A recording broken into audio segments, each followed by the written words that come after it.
আসসালামু আলাইকুম। গতকাল থেকে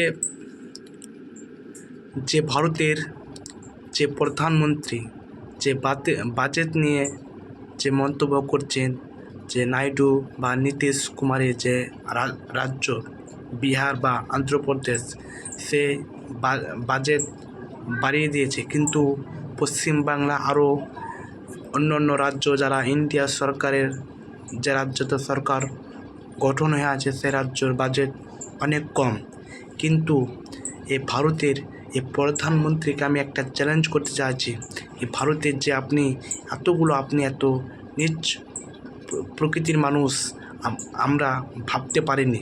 এর কারণ আপনি জানেন যে এদেরকে বাদ দিলে, এই দু রাজ্য বাদ দিলে আমার গতি থাকবে না। আপনি অনেক মানুষকে জ্বালিয়েছেন, বিভ্রান্ত করেছেন এবং মানুষকে আঘাত করেছেন।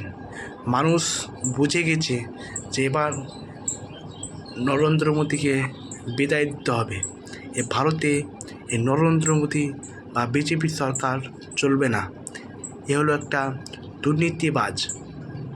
সারা ভারতবর্ষের মধ্যে যে ধর্ম নিয়ে টানাটানি, যে ধর্ম নিয়ে মারামারি বা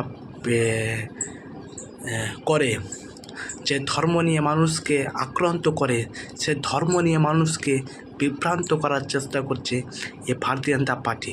কিন্তু আপনাকে জেনে রাখতে হবে যে এ হলো ভারতবর্ষ, এ হলো হিন্দু মুসলিম দেশ।